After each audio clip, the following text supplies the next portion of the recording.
PPP মডেলে রাজ্যের 51টি সরকারি আইটিআই এর আধুনিকীকরণের রোডম্যাপ তৈরি করল রাজ্য। শিল্প সংস্থাগুলির সঙ্গে গাঁটছড়া বাঁধতে চলেছে রাজ্য সরকার, জানালেন উচ্চশিক্ষা ও কারিগরি শিক্ষামন্ত্রী জগন্নাথ চট্টোপাধ্যায়। পিএম সেতু প্রকল্পের পাশাপাশি বেসরকারি সংস্থার সহযোগিতায় অত্যাধুনিক মেশিনে হাতে কলমে কাজ করতে পারবেন পড়ুয়ারা। আয়োজিত হলো জনতার দরবার। সল্টলেকের রাজ্য বিজেপি সদর দপ্তরে আয়োজন করা হয় মুখ্যমন্ত্রী শুভেন্দু অধিকারীর এই কর্মসূচির। প্রতিবারের মতো এদিনেও বহু মানুষ ভিড় করেছেন মুখ্যমন্ত্রীর কাছে নিজেদের অভাব অভিযোগ জানাতে। পাশাপাশি মুখ্যমন্ত্রীর সঙ্গে দেখা করতে উপস্থিত হয়েছে বিভিন্ন সংগঠন। আমাদের সমস্যাটা হচ্ছে আমাদের 2021-এর পর যেখানে আমাদের ভালো হওয়ার কথা ছিল, কোভিড মহামারীকালে আমরা এক দিন 300 থেকে 350 ভ্যাকসিনেশন করেছিলাম, সেখানে আমরা দেখলাম যে আমাদের কোনো নাম নেই, মানে আমাদের কোনো অস্তিত্ব নেই, এফটিএস বলে কোনো কিছু নেই। এরপর দেখা গেল কি 2021-এর পরে কিছু মেয়ে নেওয়া হলো, সেই মেয়েদেরকে কি পোস্ট দেওয়া হলো সিএইচে, যেটা আমাদের হওয়ার কথা ছিল, আমাদের উন্নীত করা উচিত ছিল। আমরা 6,500 টাকা বেতনে সমস্ত কাজ করে থাকি। 6,500 টাকার বেতনে সমস্ত কাজ। শেষ কবে বেতন বেড়েছিল? আমাদের শেষ বেড়েছিল 2021-এ। তারপর থেকে আমাদের আর কোনো কত টাকা? তখন আমাদের 3,000 বেতন বেড়েছিল। আপনারা আজকে মুখ্যমন্ত্রীর কাছে কি দাবি জানাতে চান? আমরা আসল কথা এর আগে প্রাক্তন মুখ্যমন্ত্রীর কাছে আমরা দুবার গেছি, নবান্ন এবং কালীঘাট, ওখানে আমরা দেখা করতে পারিনি। আমরা জানি যদি মুখ্যমন্ত্রী জানেন যে আমাদের জবটা কি, আমাদের কি কাজ, সেই জায়গা থেকে আমরা জানি যদি আমাদের কাছে মুখ্যমন্ত্রী কথাগুলো শোনেন তাহলে হয়তো বুঝতে পারবেন যে এফটিএসটার পদমর্যাদা বা দাবি হচ্ছে আমাদের এনইউএইচএম এর আন্ডারে করা হোক, আমাদের এনইউএইচএম এর অন্তর্গত করা হোক, আমাদের এটাই মেন দাবি। আমার ছেলে ডিউটিতে ফিরছিল, বর্ধমানে ডাক্তার ছিলেন, হাউস সার্জন, ডেন্টাল ডক্টর, রাস্তায় ওকে মেরে ফেলা হয়েছে আর বলা হয়েছে যে এটা রোড ট্রাফিক অ্যাক্সিডেন্ট। আমাকে জানানো হয় 2 ঘন্টা বাদে, তাও পুলিশ জানায় না। কো প্যাসেঞ্জারের মা যে শিলিগুড়িতে স্টেশন, আমাদের হাউসিং সোসাইটির সিকিউরিটির কাছে, যার নাম্বার অ্যাক্সেসিবল কারোর কাছে নাই, ইন্টারনাল পারপাসের জন্যই ওটা ইউজ করা হয়। পুলিশ আমাদের একটুও সাপোর্ট করেনি, আমাদেরকে স্পটে নিয়ে যাওয়া হয়েছে 7 দিন বাদে, রিপোর্ট এসছে 27 ডেজ বাদে। আমরা SP, additional SP, SDPO, OC, IO সবাইকে পারসিউ করছি যে আমাদেরকে রিপোর্টটা দিন।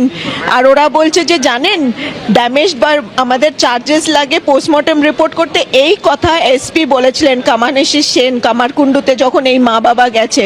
27 ডেজ বাদে আমাদের পোস্টমর্টম রিপোর্ট আসলো, যেটা খুব পাতি একটা রিপোর্ট। খালি এখানটা ইনজুরি, তাছাড়া অন্য বডিতে কোনো ইনজুরি নেই। এক thread culture. Bardhaman dental college, Abdul রব এমসি লিডার সব কিছু ম্যানেজ করে। তোর গলায় বলেছিল এখান থেকে পিন থেকে শুরু করে ডেন্টাল মেডিকেল কলেজের সব কিছু আমার আন্ডারে। ক্রাইম করে যাচ্ছে উইদাউট এনি ফিয়ার। সবার কাছে অ্যাপিল করেছি, আমার যাওয়ার কিছু হয়নি, কেন কি I know police is involved, party is involved, কার কাছে যাব? সব under the influence of TMC.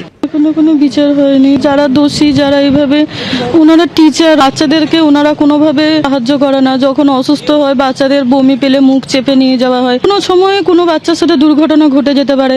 আমার বাচ্চা আজকে চলে গেল, এভাবে কোনো বাচ্চার সাথে যাতে এত মর্মান্তিক ঘটনা না হয়। ওরা ছোট মানুষ, ওরা তো বলতে পারে না, ওদের তো সেই ক্ষমতা নেই। ব্রেনে অক্সিজেন না যাওয়ার কারণে তারপরে পড়ে গিয়ে মাথায় রক্ত জমে গেছে, এগুলো আমাদের কিচ্ছু জানানো হয়নি, কিচ্ছু বলা। যে ম্যাম ছিল ওই সময় গার্ডে, ওনাকে আমার হাজব্যান্ড ফোন করেছিল, কিন্তু উনি বললো না পড়ে যায়নি, কিচ্ছু হয়নি। কিন্তু টিচার মানে ওখানে ডাক্তাররা বলছে ও পড়ে গিয়ে প্রচুর মাথায় হয় আঘাত লেগেছে, না হলে কোনো ম্যাম ওর মাথায় বা গালে প্রচুর আঘাত করেছে, যার ফলে ওর রক্ত জমে গেছে মাথায়। ক্লাস 2-এ কোনো প্রবলেম হয়নি, কিন্তু ক্লাস 1-এ যখন পড়তো এই কোঅর্ডিনেটর ম্যামই ওদের ক্লাস টিচার ছিলেন। ও তখন বলতো মা আমাকে ও ম্যাম খুব বকে, কেউ হয়তো দুষ্টুমি করতো বলে ম্যামকে আমি বললেও ম্যাম শুনতে চায় না, উল্টে আমাকে ভয় দেখায়, টিফিন খেতে দেয় না। এমনকি ও ভয়েতে ক্লাস 1-এ যখন পড়তো অনেক সময় ও স্কুলে যেতে চাইতো না। এগুলো তো আমরা এতটা ভাবিনি। ওকে সন্তানের মতন ভাবে যারা সবাই এগিয়ে এসেছে তাদের 14 জনকে এত তাদের ওপরে অত্যাচার করা হয়েছে, তাদেরকে ধরে নিয়ে যাওয়া হয়েছে। সম্মানের ভয় সবারই তো থাকে। মানে একজন সরকারের কাজ হচ্ছে মানুষের সেবা করা, মানুষকে যতটুকুনি পারে। এই যে দুয়ারে সরকার, বিভিন্ন নাম দিয়ে দুয়ারে সমাধান, দিদিকে বলো, এগুলো কোথায়? এতদিন এত বছর ধরে এইসব দিদিকে বলো দুয়ারে সমাধান হলে তাহলে আজকের ডেটে এত লোক থাকতো না। এবং উনি কোনোদিন কোনো সমাধান করেননি।